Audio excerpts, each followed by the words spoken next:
Good evening, everyone. For those who haven't heard us chatting, we're just starting now. So good evening, I'm Esther Malka-Groner from Chabad Glen Eira, and welcome to an evening with Eddie Jaku. Before Rosh Hashanah, I had the privilege, together with Rabbi Glasman from St. Kilda Shul, to interview Eddie. I was blown away.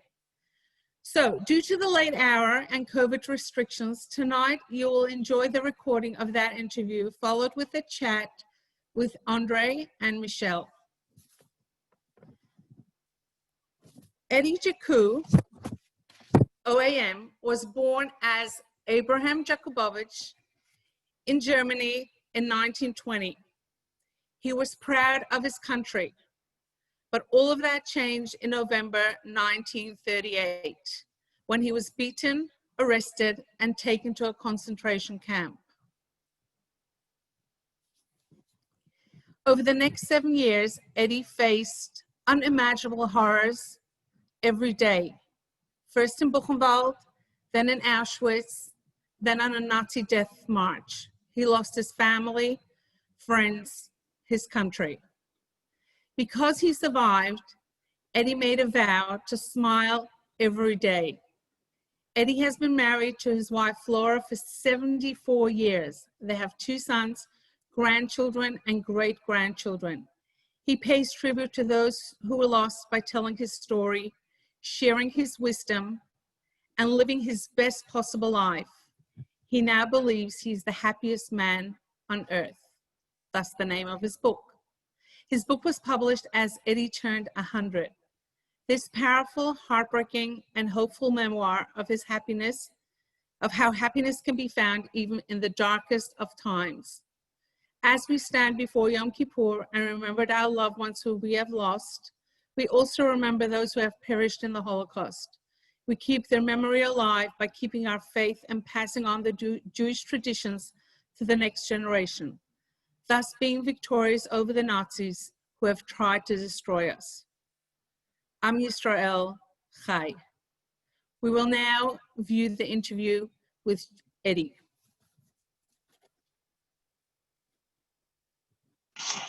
I never wanted to write a book, but I was approached while I moved into this aged care here, Montefiore, last July, not this year, a year ago. I moved in here because my wife couldn't look after anymore after herself. And she was here already for 2 months. And I was here from 9 to 9 o'clock in the morning to 9 o'clock. Then I said, what I'm going to do at home alone. So I moved in here too. I don't have to be here. But for my wife, we are married for 74 years. What I have left, I want to be with her. She was a good wife, wonderful mother, very smart and clever. Sephardi Jew from Greece, born in Saloniki, and we speak French between us. I speak French too, you see. So I'm married for, I give you an example. You asked me in your questions that we were a very religious home. Not yeshiva, but after this, Orthodox.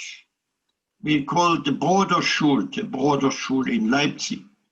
We were a congregation of 23,000, a very rich, powerful, but German association, German. We were Germans. We are the 3rd generation in Germany. What happened to my country, I cannot and will not forgive or forget.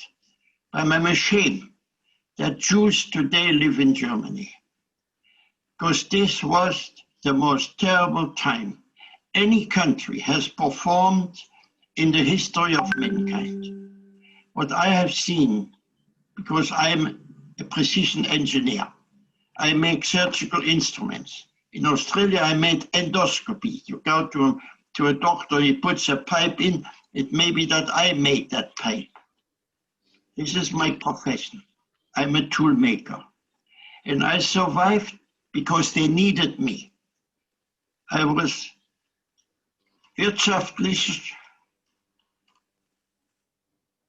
wertvoller Jude. Das heißt, economical indispensable Jew. On one side, the factories, 11 factories near Auschwitz needed me. On the other side were the Nazis who wanted to demolish me. So I was in a conflict, but I never gave up hope. Hope. That is important. So you will ask me, maybe I'm not religious. I'm sorry to say that I lost my religion in Auschwitz. It's personal and I don't like to speak about it.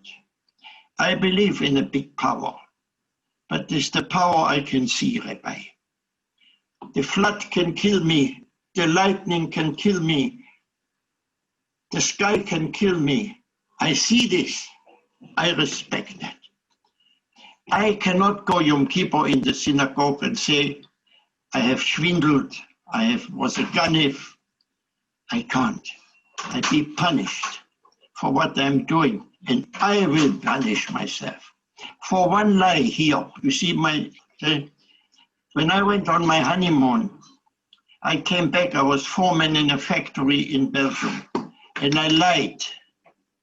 And my sleeve, normally I turn over my sleeve when I grained once of the tool, my sleeve was caught and was cut my finger, and I had to go to hospital and they wanted to cut off my finger, but I have medical knowledge. I say, do this and this and this. I have my finger. They didn't know nothing. I was punished for lying to my boss that I had an accident. And you see, punishment, I believe in this way. I believe that I am healthy and in good shape for a 100-year-old because I always have helped people and do good for people. I have never lost my faith in goodness. My father used to say to me when I was a little boy, Eddie, there's more pleasure in giving than taking. I thought he's cuckoo. No. This is what we are on the world. Humans have to help each other. Animals, I have seen once in a chicken farm, a chicken was caught in a fence. Another chicken went to get their food and dropped it in front of that chicken. That means chicken help each other. Why shouldn't we help each other? It doesn't matter the color. It doesn't matter the religion. If you believe in God, He created black people, white people, nasty people, good people, but we're all human. And what my book wants to do is to teach humans to behave as humans. And this is the power of teaching. But we sometimes go wrong. Our fanatics are wrong. All fanatics are wrong. You must not teach hate. And sometimes there is a bit of hate. We must not hate. I like to go and leave this planet as a person they will remember. I give to all charities while I can. Doesn't matter if they're Goyim or Muslims or Schwarze, doesn't matter to me. Humans. I have seen bad and good in everyone. Now tell you, you probably need now, my niece is Leah Wolf. Rabbi Leibel Wolf's wife is my niece. So you see, can't be former than that. Now you have a connection. It's wonderful to be alive. Every morning when I wake up, I say, Eddie, another day to enjoy. That is important. Plan for tomorrow, Rabbi, but enjoy today. You don't know what's going to happen tomorrow. This is, and good things, you can never do enough mitzvahs. Good things, you are born good or you're born bad, but we can change a little bit. Society has a respect and a duty to all people. We came here, we are not came illegal. We're not smugglers. We're accepted here. And if something goes bad, Chutz v'cholile, you will not believe what can happen. And this is what I say to the Jewish people. I spoke a few months, on the 27th of February, I spoke to 300 people in Yavne College. And I told them, Jewish people have not learned yet that when we live in a country like Australia, not to show off with wealth.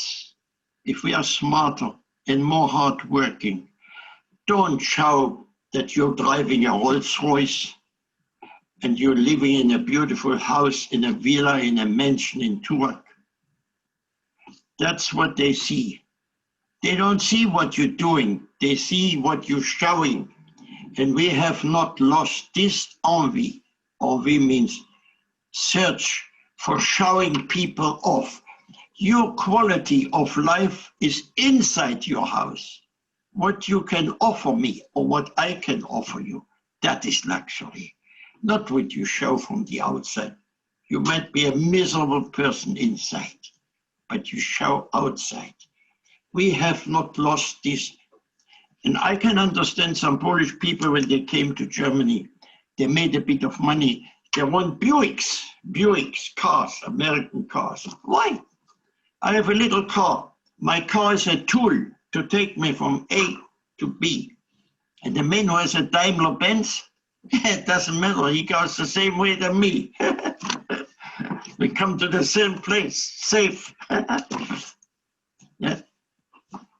So that's my message, in short. Now, where's Rabitzenkrona? She wants to ask me also. Second question. Or you want to ask first 3 questions? Eddie, that was extremely insightful, and we thank you for that insight. And I have to tell you, even though you say that you left your religion in Auschwitz, I see more religion in you today that many, many people of my religious friends would admire and learn from. I want to invite, I've switched now from speaker view to gallery so we can all see each other better. And I want to invite Rebbetzin-Grona Esther Malka to ask you a question that she's been thinking about. Okay. You need to unmute just for a second. Esther Malka. I know. She's still muted. Yep. Hi, Eddie. So I'm not going to go in the correct order. We want to hear a little bit more about your story. So I'm just going to quickly go to question number 2. When I ask you, Eddie, you speak a lot about your friend Hans. Can you tell us a bit more about it? You're mixed up. I have no friend Hans. Kurt. Sorry. Hirschfeld. Your best friend. He's a Jewish man. Hans is a... Sorry. What's your best friend's name? Wait, Kurt, K-U-R. Sorry, Kurt. I apologize. Hirschfeld. He's a German Jew. Yes, tell me more about him and how important your friendship was to you during the war and how it made all the difference. Very important, most important. You see, friendship, I teach a lot about friendship and I speak a lot about friendship because friends you can't buy, they're priceless. Friends are like a second self and we all have faults. And that is what the young people today, they don't accept friendship. They're looking for faults. In French, you understand French? No. Anyway, in French, we have éplucher, means peeling. A friend, now the young people, they take their friend and peel them and with a magnifying glass look for faults. And that is the worst thing you can do. The friends become enemies. When I have a friend, we are friends for life. Friendship is wonderful. I wouldn't be dead. I wouldn't be here today if it wasn't for Kurt. You see, in the camp, you have very bad days and you are sick. You have fever. You can't go to hospital. They might kill you. So if you want to go and commit suicide like 2 friends of mine have done, 2 doctors, were older than me. Kurt, I say, Kurt, let's go to the wire. It takes 30 seconds. No, he said, we're going to survive. You're not going to do it. This is important. And when he was sick, and he would come to me and say, let's go to the wire. Together, we say in French, l'union fait la force. Together we are strong. Alone we are goodish. We are nothing. Together. Friendship is the most important. I say to the young girls, if you don't become the best friend of your husband, your marriage will fail. It's not because of the beautiful reception and chuppah and all this. It's friendship. What you can give to each other. That's important. Perfect? Don't look for perfect, Rebbitzin. There is no perfect. I haven't found yet the person who is perfect. No one is perfect. Right. All have faults. That is humanity. Fault belongs to humanity. But faults can be regulated, faults can be made better, you can change a little. What you're born, but you can become better. And I like to be better. I was a miserable person. I say in my book, I'm a miserable person for 2 years. I was so frightened to go in cinemas, go dancing. I didn't want to appear in big crowds. But when my son was born, my life changed. Your responsibility. I say to my 2 sons, you owe me nothing. I made you for my pleasure. You owe me respect. Now, I am the only couple in Monty who gets every day, when it's permitted, my children come. So my son, one is 72 and one is 67. And I said to them, why don't you come 2-3 times a week? You don't want us to come. We want to come every day. It's payback time. What I have done in my life, I get back now. And this is wonderful. You see, this is Nachris. You speak about Nachris. This is Nachris. You see, I was always there for them, and they are there now for me. And that is important. And that makes me look. You'll see that I'm 100. I'm 100 years old. Do you believe it? No. Because I'm helpful. You know, I won this year in February a prize, the most helpful, the kindest, and the most active senior of 2020 New South Wales. Hip, hip, hey.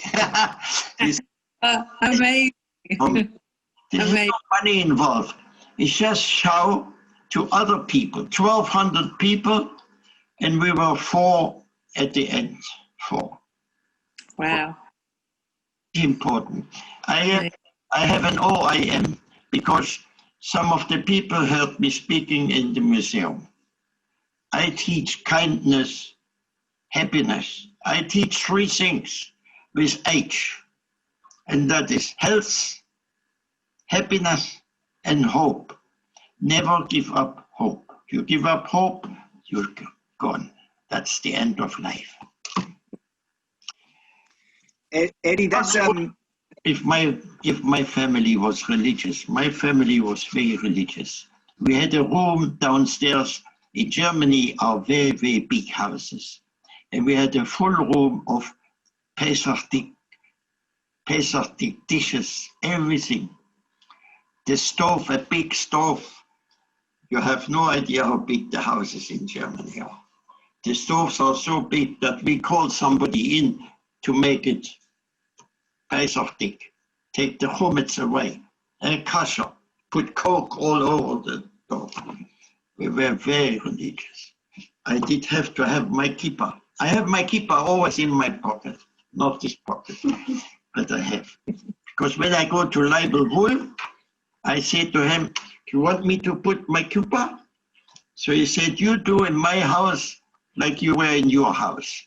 So I don't wear a kippah, but if you come to visit him, I put on a kippah. That's his house.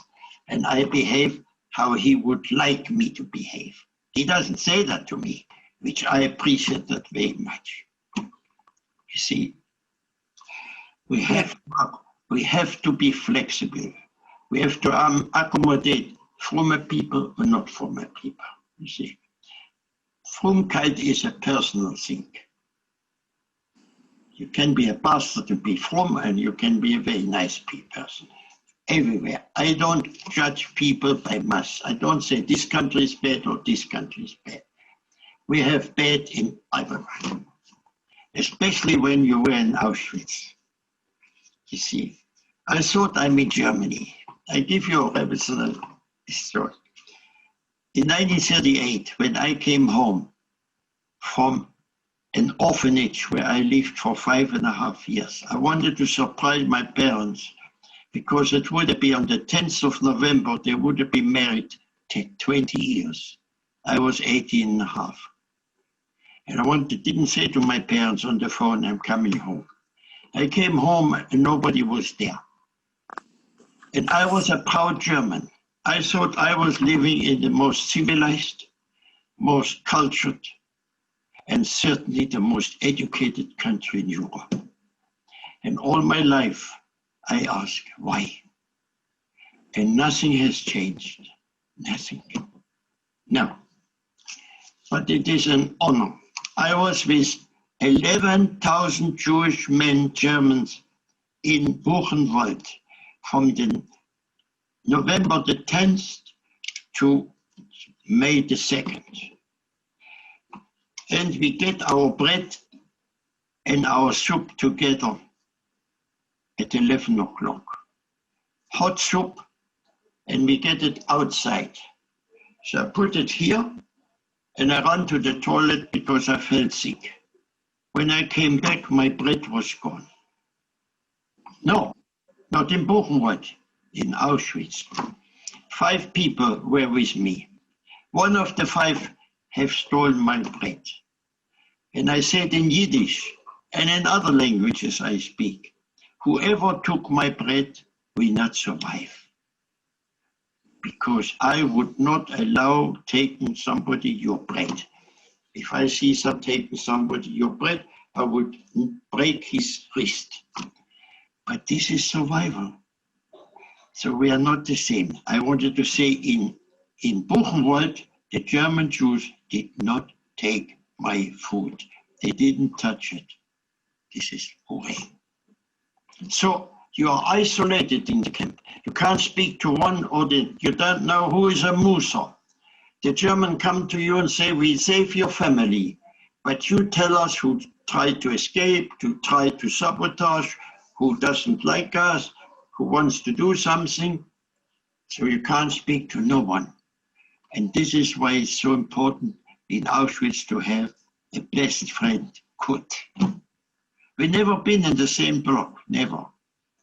But we meet every night. He helps me and I help him. After the war, when we were together, we were running around in the city. They all saw 2 gays. You know, we're holding hands like that. We lived together. We slept in one bed, even. We nearly married together, each one woman. So it's wonderful to be alive. I just say to Rabbi, when I get up in the morning, I see another day to enjoy. Here the people in Monty, they come to die. I came to live. I don't die here, I live here. I die probably in the hospital somewhere. Who knows? Eddie, that's a fascinating insight. Oh, you know, all 4 of my grandparents were survivors of the Shoah. When I grew up, I was very fortunate to get to know all of them, but they didn't speak much about their experiences in the camps. It was very difficult for them to talk about it. And I noticed that you have shared your story very publicly and you wrote a book about it. And I want to know, when did you first decide to write your book? And did you ever expect it to be as incredibly successful as it has become? No. I refused first 30 years after the war. For 30 years, I did not speak at all. I wanted to create the most normal family. I never say to my children, eat this. I didn't have this in Auschwitz like other survivors. We are not in Auschwitz. We're here. And as I say to the Rebbetzin, my children owe me nothing. I made them for my pleasure. So, but they owe me respect. I didn't speak for 30 years. My son was already 18 and a half years, and I had to address my congregation in the great synagogue. And there were about 700 people listening to me for 1 hour. And my son came to the synagogue and was hiding behind a curtain. And that's why he heard my story for the first time. I still cannot talk to my children head to head, face to face, because I see in my older son, my father, and my father didn't have this pleasure to live his life, a normal life, to die in a gas chamber of those bastards, excuse me. I never will forget or forgive. There is no forgiveness for the crime they have committed. 1/3 of our population they killed. Why didn't they shoot us? Why did they have to gas and test gas and all this? Why they have to operate us and take out livers from women and plant their liver into soldiers who have a damage? Who makes such a crime? These were not the sweepers of the floors or the cleaners of a country. This was the elite of the country. Doctors, lawyers, professors. They were our guards and our executors. The final solution was made by high-class German. That is Germany. You see, 400 years ago, we had a president in Germany. His name was Bismarck. And he said to the world, German people are wonderful people. If they have a good leader, it's the best country. But God help the world if they have a bad leader. And that is correct. And I never wanted to write a book. But now, as I moved in here, a young woman, her name is Kate Blake. She is one of the bosses in Pan Macmillan, the biggest, how do you say? Publishers in Australia. She came here 3 times to this place, the Monty, and she convinced me that now, with all what's going on in the world, your book is necessary like never before, because we have about 40 books, and they were not very successful. I don't think if anybody sold 300. We have printed 95,000, and 50,000 are pre-sold. So it's a very successful. Because my book is not only to show what happened to me, I want to show the world that there is improvement. Any person or life can improve. This book is not for you and not for the rabbi, but for your children and grandchildren and great-grandchildren, to make a better society, more tolerant, more understanding, more kindness and polite. It costs no more to be nice. I want to be nice with everyone I meet. The ones who want to be my friends are my friends. You're my friend. Thank you. So, yes, you have more questions? You had another question. I think we both have just one final question for you, one last question each. I wanted to ask you, aside from your family and spending time with your children and family, what gives you enjoyment nowadays? What do you enjoy doing besides seeing the wonderful sales of your book? I enjoy most. I speak to thousands of children, school children, over the age of 13. I don't speak under 13 because I don't believe that this is a story for young children. It gives them nightmares, and we have to adjust our story to it. So I decided I don't go to up from year 9. Sometimes the girls at year 8, they are more advanced than the boys, more matured. Yes, that's the truth. Girls are much more mature. Look, And so I want first to speak to the children, and the children fall in love with me. I have many, many friends, young children, 17, 18. I have a girl who is now the secretary of a judge. She knows me for 10 years. She used to hold my hand because I get very emotional. And she used in Moriah College. And I knew very well Schmuckler, Rabbi Schmuckler. And he moved in 2005. I spoke to the whole school. And this year I spoke just before my 100th birthday. But I want also to speak. I went to the South Coast and I asked the headmistress asked me, what can we do to please you? And I say, I would have loved to invite all the parents. I come here in the night, in the evening, in the morning, whenever you want, but I like to speak because education does not start in school. It starts at home. And so we have also to educate in Shul, Rabbi. The people have to be careful what they teach their children. We have to live in a society where we have to accept everyone. Everyone who is human and who doesn't insult us has to be looked to us as a role model. I was well-dressed, speak not bad, and want to impress the people. You don't know how this has happened, how this has changed society in Australia, where I come in. For the last 29 years, I teach. I'm not a teacher. I'm just a person who was hurt. And this hurt has brought out in me the best. And I want to make this society where I have chosen to live a better place for everyone.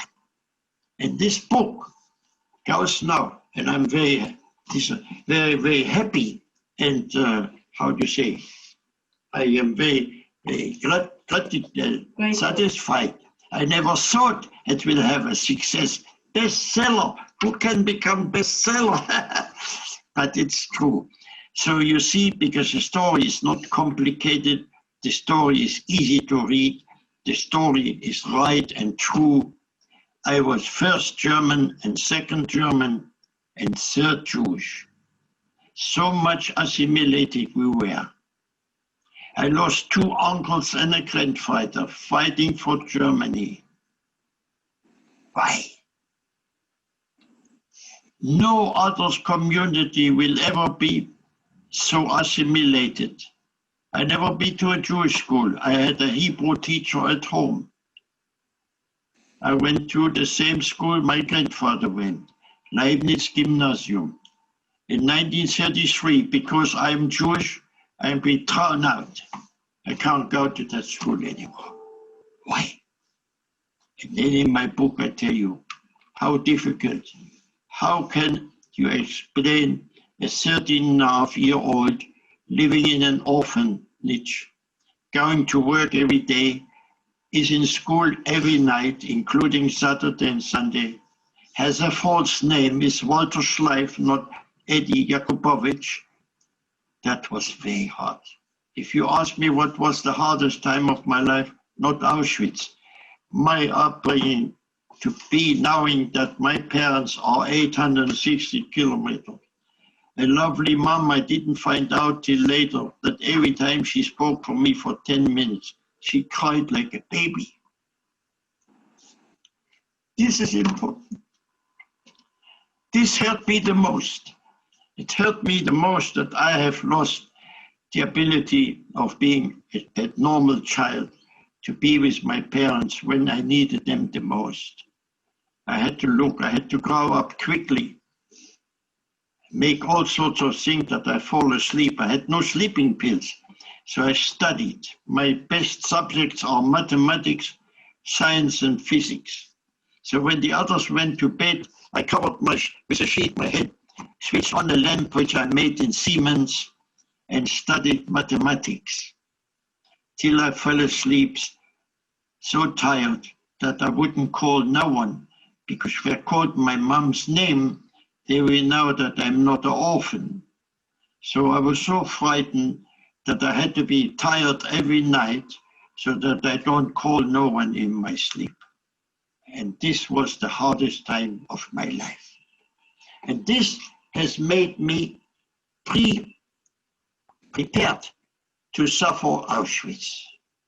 I knew how to live, when to speak, when not to speak, when to sleep. We are 400 people in a block, and 399, they're running around for 3 hours, looking for food they never find, looking for friends or family they may find, but they're wasting irreplaceable energy to survive. Me, I lie down, 1 hour rest is 2 days survival. And from 6 o'clock till 9 o'clock, I am alone in the block because nobody believes in the theory that I have developed. Oh yes, my friend. So only every second or third friend we meet, but not for long, for 1 hour. I still have 2 hours to sleep. Not sleep, you can't sleep, it's too much noise, but you rest your head because we have no beds. You ask me to give your people, the congregation, why they should not despair. You have a bed, you have a family, you have a phone, you have a television. You have a phone to ring for food and they bring it to your home. What did we have? What did we have? So it's beautiful, it doesn't matter. We're all in this together. It's not one or the other, it's one together. We get through if we can live by the rules, which I do, through this faster. If we keep distance, have masks, he has to have a mask now. So it is not too bad. Have you got any other question for me? No? Eddie, you said that the hardest part for you was before the war when you had to live under a false name. Which was the hardest part of you throughout the Holocaust? Which was actually the one that I read the book and each part was unbelievable. One of the best books the best book I've ever read.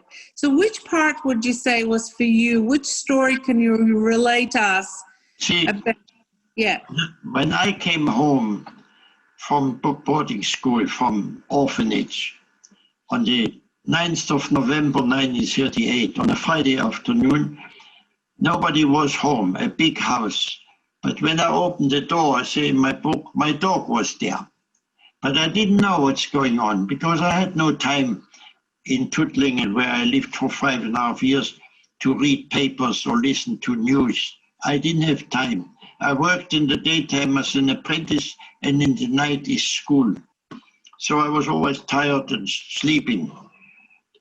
But when I came home and didn't know what happened, I was frightened. But I went to bed at 12:30. But what happened the next morning, the 10 Nazis, what they have done to me, this was the hardest time of my life. Because I said to myself, Eddie, you're going to die today. My pyjama was full of blood. I told in the book also that one man started to engrave a swastika in my left arm. And he only got one cut, and the blood was running down to my fingers. And my little dog, a dachshund, jumped on him. I don't know if he beat him or just scared him. He let me go, put the bayonet on his rifle, and killed my dog, shouting, "Ein Judenhund," a Jewish dog. Then I was taken with 150 people to my first concentration camp. When I came to the concentration camp, Buchenwald, a very bad camp, and I was bleeding still, the commander said to me, "Who done that to you?" And I answered him, "Your men." I thought he's going to cry. He gave me a white sheet and he ordered his driver to take me to a hospital. And they left me there 2 days unguarded. And I spoke German, English, French. And I said to a nurse, "What would happen if I escape?" And she said, "Do you have parents?" "Of course I have parents." Your parents will hang half an hour, 1 hour after they found that you escaped. How can I escape? Knowing my parents will be killed because of me. And so I stayed in the camp. I mean, I was going back. I could escape. I escaped 5 times, but only the last time was successful. So you see, that was the hardest time of my life, to be away from my parents. I had such lovely parents, you have no idea. And they died in a gas chamber with 1,500 other people, 20 minutes before you suffocate. But 3 days after, I knew it. I never told my sister. My sister lived in Melbourne. How they died. Sometimes I have nightmare. I call my mom. Still now I call my mom. Her name is Leah. Lena in German and Leah in Hebrew. And my name is Avram Shloime. Abraham Solomon Jakubowitz. I cut off for the 2nd time. Nothing to cut anymore. I took Jaku, Jakubowicz. That was my name. I had a very nice family. My mom was from 13 children, 7 girls and 6 boys. My father from 4 and 4, 8. I had so many aunties and so many cousins, uncles, all gone. Why? There is no answer. Nope. I tried for 100 years to get an answer. No answer. No. Don't ask me if it can happen, because my answer is yes. Nothing has changed. Today in Germany, in Europe is 40% white supremacy. Hate is a disease. It destroys your enemy, but in the process it destroys you too. So you say, I don't like those people. This is acceptable, but not hate. Nice meeting you. You're very sweet man, Eddie. Eddie, I just want you to know, that both Esther Malka and myself are so deeply grateful for your time. And on behalf of our shuls, Chabad of Glen Eira and St Kilda Shul here in Melbourne, and I can assure you that this recording, this interview will be watched by many people even well beyond our shul. I just want to tell you how grateful we are, and more importantly, how inspired we are by your story. You said your Hebrew name is Avram Shlomo. Well, Shlomo comes from the word shalom, as you know, peace. And you have emerged from the ashes in the most harrowing experiences, and you have created peace and harmony in your world and in what you do to impact positively other people. You really are a wonderful credit to the Jewish community and to humanity at large. And we are deeply, deeply thankful and appreciative of your time. And we wish you continued success. Halavai, when we're 100, we want to be like you. Thank you. Absolutely. Next time I come to Melbourne, I meet you. Yes. Yes. First class ticket. I'll pay for it. My daughter, Carl, lives in Melbourne. She is in Jaffna College. She is a teacher. Okay? Amazing. Thank you. Thank you. Thank you so much. Bye. Bye, Rebbe.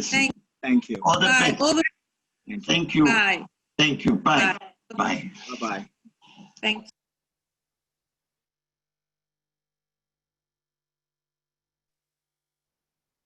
Wow. Very emotional. This is the 2nd time, obviously, I'm watching it, and it makes me emotional every time. It's just absolutely unbelievable. For those who haven't read the book, The Happiest Man on Earth, please do so. It is a very moving and beautiful book. That it's the best Holocaust book I've read. Just so positive, so beautiful, very heartwarming. And this is just, it just makes me very, very emotional. I just want to invite Michelle and Andre and ask you a few questions about growing up with Eddie. So Andre, you're Eddie's son. I'm not sure if the one that is 67 or 76, so whichever one it is. We're not going to ask. You don't have to confess. 72. He's 72. 72. Yeah. Andre, do you want to tell us a little bit about the relationship with you and Michelle? What's your family background? Your relationship? I know that coming myself from a post-Holocaust family, I know that in those days you might not even be as closely related, but knowing for myself, even our 10th cousins became first cousins. All the survivors became one big family. So do you want to tell us a little bit more about that? And then we had a few questions coming through from the audience, and I want to ask you a few questions as well. Andre. Okay. In actual fact, Michelle and I are actually fifth cousin, I think, and Michelle can confirm that. She's done the trees. But my great-grandmother was the sister of both Michelle's great-grandmothers. In actual fact, it starts back in 1948 when my auntie, Henny Yakubovich, came to Sydney, suffering horrendously under the Nazis in Auschwitz. And it was the Skurupas, Michelle's grandparents, who took her in for 6 months in a small house in Carrington Road, Coogee, where they already had 5 people living under the same roof. So when my auntie arrived, that meant 6. They were very generous people. And really, they didn't know my auntie or my parents, but they were the only relations we had in Australia. After moving out, as my father probably said, she met and married a very religious man, a pious man, Beryl Kezel. And by the time that my parents and my brother, who was by that time 2 years of age, arrived in Sydney in 1950, she was pregnant with her first daughter, Leah, which is my father's mother's name, Leah, who went on to marry, as my father said, Label Wolf. He also took a lot of things out of what I'm saying anyway. Again, the Skurupas had 3 more people, if you can understand, in the same house. That was 8 people living under the same roof. Jack, which was Michelle's uncle, slept in between the sunroom with Lily, which is Michelle's mother, and Anne, Michelle's auntie, and in his parents' room. And my parents, with my brother, had the other big bedroom. My parents actually still talk about, they really appreciated and never forgot what the Skurupas did for them. It was something I think my father needed as well, because he got with them what he didn't have with his parents. By the time I was born in 1952, breathe. My wife's telling me to breathe. We spent an incredible amount of Yom Tovs and Shabbases at their house. And these were, you got to remember, Michelle's grandmother, and you'll understand where Michelle gets it from, put on an incredible amount of food. People came and went all day. It was an open house. There was laughter. There was happiness. She cooked amazingly, and the cakes that she made were just out of this world. I do remember the food. I mean, that's one of the things I do remember. And my father, when they moved to the East Lakes, when Uncle Harry, which was what I called him, Uncle Harry and Auntie Bella, which was Michelle's grandparents, passed away, my father, without fail, on a Saturday, on a Shabbos, and myself, a lot of the time, we would spend all Shabbos at their place. And people came, as I said, all day. It was an incredibly happy household. The bond, though, over the last 50 to 70 years, continued with Lily to this day, being Michelle's mother, is extremely close to my parents. And Michelle and I really were as close as any brother and sister could be. All the kids are close to both mum and dad, and both Amanda and Ella and Michelle, whenever they come to Sydney to see Lily, they will also make a point of trying to see Eva and I, and seeing my parents. Amanda and Ella are also very close to my daughter Carly, who lives in Melbourne. And we're lucky that Michelle and David also are on call to help my daughter whenever she needs help. So that's sort of part of it. Andre, there's some more questions. Sorry. No, in February, in fact, my father and I were witnesses to Amanda and Brad's wedding, and I was master of ceremonies, which I blamed Brad for, but I still enjoyed the wedding. But in February, I brought my father to Melbourne, and he spoke at Yavna, as he said. The next morning, there was a breakfast, which Michelle insisted on having at her place. And the point of the breakfast was to have some very long friends of my father who were not only in Auschwitz with him, but were 3 generations in Leipzig. That was the Kemplers, the Roses, Leah and Label came, and Nachum came with all his kids just to see. But it was meant to be 25. Well, anybody that knows Michelle will know that that 25, she made enough and had enough for 125. But my father did not stop eating and had an amazing morning.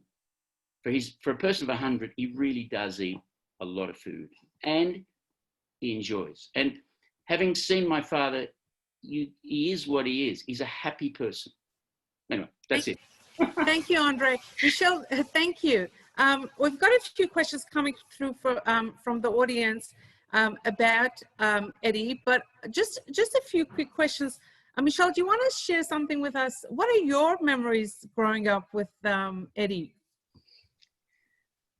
So, of course, lots of people of that generation actually spoke about the Holocaust, but Eddie didn't. Eddie didn't want, I guess like my father, the same way. They didn't want to upset their children. They didn't want to talk about anything. I know Eddie also, my late father, Olav Shalom, he suffered from terrible nightmares, and that was the only connection that I knew of that something awful had happened. When my father described to me, and he didn't actually tell me, he wrote it and with specific instructions that I shouldn't even see it till after he passed away. But he described running from the Nazis as running through a field on a spring day with the flowers. He wanted to make everything rosy for us. And Eddie's was very much the same. He wanted to protect his children, but that closeness, that family bond was so strong. It's been amazing that so many generations have loved and adored Eddie, and we're so privileged to have him in our family. And, he's just the most unbelievable person you can possibly meet. Thank you, Michelle. He is. I remember meeting him at Amanda's wedding. And he was just, that was a few years ago. He was definitely under 100, but not far off. And he's just an inspiration, just very incredible. I just, one of the questions that were asked was, how did Eddie meet his wife, Flora? Who wants to answer that question? You or Andre? Andre. Well, it's in the book, but in actual fact, my father was going to the Communal, which is where my mother worked, which was a place that handed out food stamps to Jews. And one day my father came in and said, was talking to somebody, and the girl, it wasn't my mother, went to the back and said to my mother, "Do you want to see a Jew? There's one there, go outside." And they met, and cutting it a bit to a couple more meetings, my father out of the blue said, "I'm planning to go to Australia. Would you like to come?" And basically, that's it. My mother will tell a story that she actually felt sorry for him. The love grew, but I think the idea was that she thought it sounded exciting and yes, and that's how they met. They met in Belgium at the Communaux. But yeah. I just add one thing that I didn't say at the relationship part. I just want to say one thing. What started as a relationship with the Skorupas has continued with the Kesterhers, the Blutmans, the Caseltas, the Jaffes, and I hope will continue for future generations. It's just, as Michelle just said, it's a bond that we've all had for 70 years. For me, it's been 67 years, 68. And my mother's going to be 97 next Monday. Wow. Terrible day to have Wow. Yom Kippur, but luckily they're in mountains, so they'll have to get some food.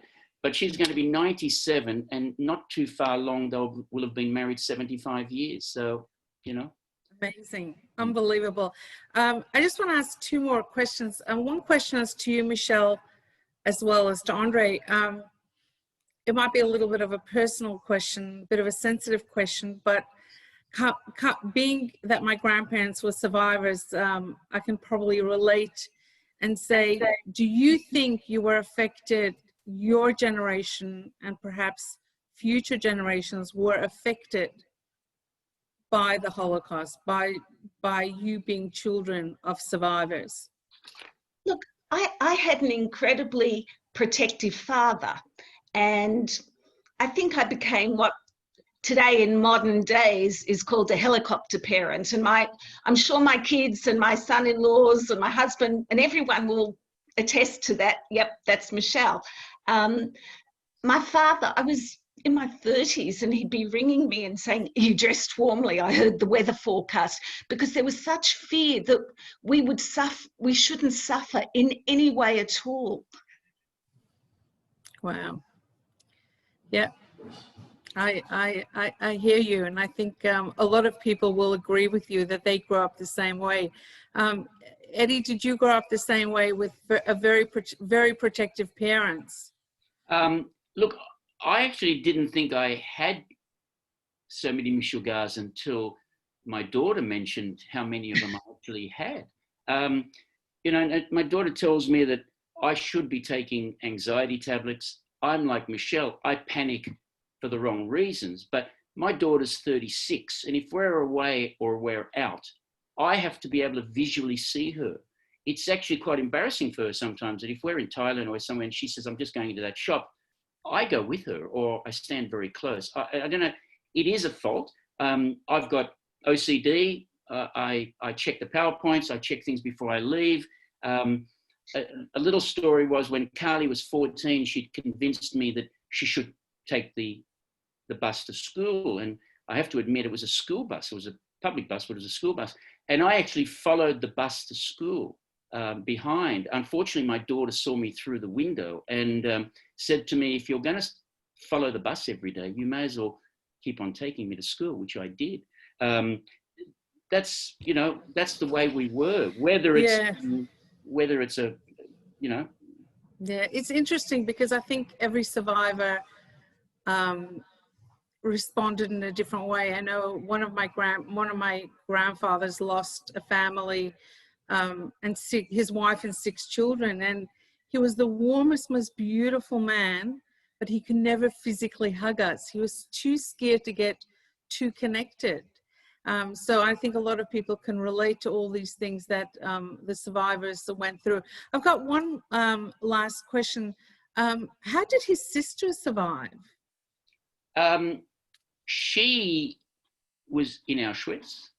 My father tells me that she also didn't talk about it to us. I think Leah probably learned a bit from my mother, and she's learning from my father, and she's learning a lot from the book. But my father was recently saying that she actually worked in a different section, and she wasn't allowed to know, or they weren't allowed to know, that my father was her brother. Otherwise, he wouldn't have been able to help her. But she used to be in a bucket of water with this machine because it needed water because it was always hot. And she worked in cutting bullets. But she survived, and I can't tell you much about it, except my father used to say that the women in Auschwitz had it much tougher in some cases. She survived. I mean, she survived. And I think for the memory of the 6 million Jews that died in the Holocaust, we've got to keep talking about it. And if anybody here tonight has elderly parents, let your children talk to them, hear from them. It's so important. This is our future. We have to survive. Absolutely. And I feel like I personally have missed out on that. I was too young, and my grandparents are gone now, and I'm trying to interview my mum to see whatever she heard from her parents, which wasn't a lot, but whatever it is, perhaps we can pass on to the next generation and remember forever. And we should never forget. That's why it's so important to read these books, and like Michelle said, to pass it on to the next generation to keep that memory alive. And I really want to thank Michelle and Andre for coming on tonight. It's not an easy topic to talk about, so I really appreciate it. I also want to thank Shimshon for doing all the tech things and helping us out tonight. And for those who didn't get a chance to get on, we have recorded it, and we will post it tomorrow on Facebook. Oh, they can see it. And hopefully you'll be able to see it then. One last question. Is there any way, somebody asked if they can contact Eddie? Oh, Dad will take any questions that anybody wants to ask. You can either send him an email, or you can send him a letter to 36 Dangar Street, Randwick, which is the Montefiore. He will answer every letter. He's doing it now. It gives him purpose. He's signing books galore every day. They deliver books to him to sign. So any questions you can get from Michelle's email, he will answer them. That's probably the best. My mother's the one who organizes all the computer work and prints everything out for him and answers his email, but he will answer him. But in writing, if it's a letter, he will answer you in writing. He's the most unbelievable person to talk to. We only saw just a little snippet, but he's always got stories, and he's positive, and he's just an amazing, amazing human being. Well, he'll talk to everybody else. He just doesn't talk to us so much, but that's okay. Well, yeah. Well, we're not going to give out his email address here, but the books can be bought anywhere, any bookshop. You can buy it on Amazon. It's actually now being translated into, it's been translated into many languages, but I understand that even Poland, and which are, you know, it's actually amazing to hear that Poland and Turkey, they all bought the rights to be to translate it into their language, which is actually incredible, especially with countries like that. And it's also Friday, Israel. Sorry. And last Friday, Israel confirmed. Oh wow! Okay. They're printing it as well. Yeah, you can also listen to the books. So there we go. Thank you so much, everyone, for joining us tonight. Again, if you have a friend that hasn't seen it, we'll be posting it tomorrow on Facebook. Have a good night and stay safe and easy fast, and hopefully we'll have a beautiful, fantastic new year ahead. Good night, everyone. Good night.